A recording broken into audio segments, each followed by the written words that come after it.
Good afternoon, Miss Rachel. Good afternoon, ma'am. Okay, Miss Rachel, can you tell me about yourself?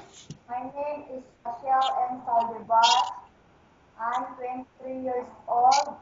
My parents are Mr. Rolando M. Saldivar, and my mother's name is Susana M. Saldivar, and my husband's name is J.D.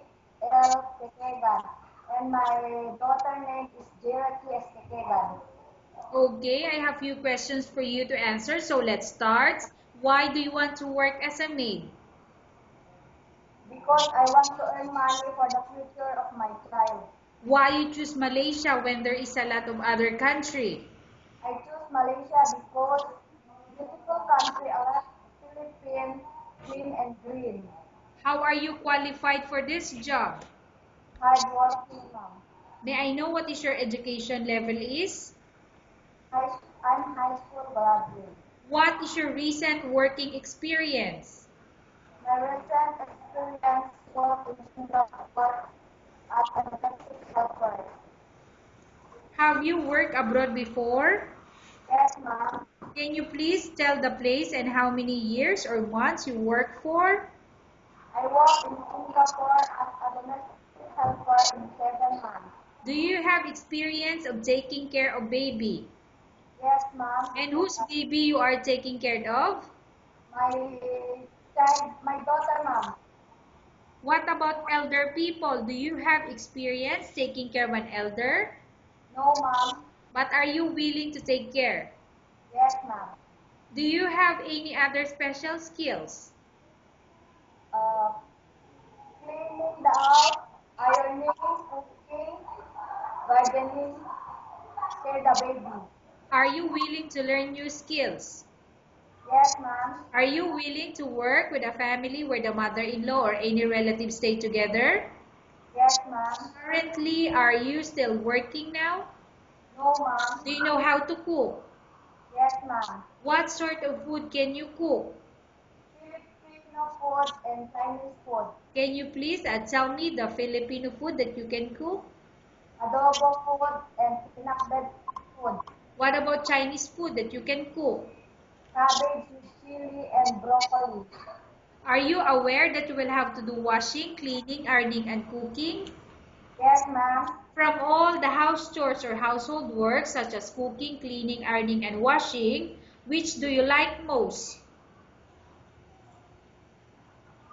Clean the house, ironing, wash, cooking, care the baby. If ever you were selected to work in Malaysia, who will take care of your kids? My parents. You are not allowed to use handphone during working hours. Yes, ma'am. You are only allowed to use handphone after you finish all the works and when going to bed. Yes, ma'am. You are strictly needed to surrender the handphone to your employer in the morning, and your employer will return back to you once you're going to bed. Yes, ma'am. If ever your employer finds out that you're abusing your handphone and it's affected your work performance, your employer will confiscate your handphone and you're not allowed to hold it anymore. Instead, your employer will allow you to call to your family three times in a month. You're only allowed to bring normal phone and you're not allowed to bring smartphone. Are you agreed for the terms and condition? Yes, ma'am. Are you agreed to the rules and regulation for the handphone? Yes, ma'am. How many years is the contract as you agreed and understand? 2 years, ma'am. Can you describe for me your ethics or your attitude? Hardworking and disciplined, ma'am. How can you assure to us that you will work hard in Malaysia? I'm sure, ma'am, my work in Malaysia is good. Can you promise not to use a telephone without the permission of your employer? Yes, ma'am. Can you promise not to put on makeup but to dress properly while work? Yes, ma'am. Can you promise not to invite friends and relatives without the consent of your employer? Yes, ma'am. Can you promise not to ask for advance salary from your employer under any circumstances? Yes, ma'am. Do you really understand the rules and regulation of the agency? Yes, ma'am. Do you pay any placement fee for you to come to Malaysia to work as a maid? No, ma'am. Do you have any history of sickness, example breast cancer or any other illness? No, ma'am. Do you suffer from any skin diseases, allergy or physical defect? No, ma'am. Have you suffered from any serious illness? No, ma'am. Do you smoke? No, ma'am. Have you undergone any operation? No, ma'am. Are you medically fit? Yes, ma'am. Are you in any medication? No, ma'am. Are you allergic with any food? No, ma'am.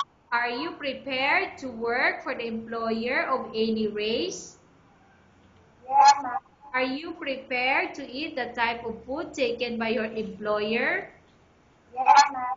Are you afraid of being left alone in the house? No, ma'am. Are you afraid of dogs or other pets? Yes, ma'am. May I know what animals or pets you are afraid of? Dog, ma'am. Okay. Can you promise to work according to instruction from your employer? Ma'am, sorry, can you repeat? Okay. Can you promise to work according to instruction from your employer?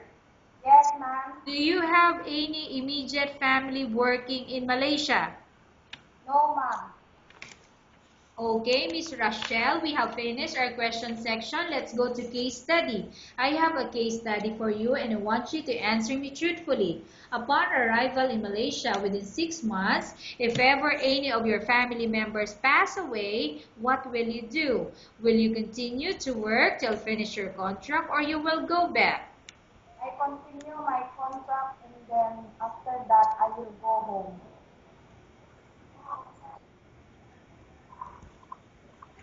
Okay, Miss Rachel, tell us about yourself and why do you want to work in Malaysia as domestic helper?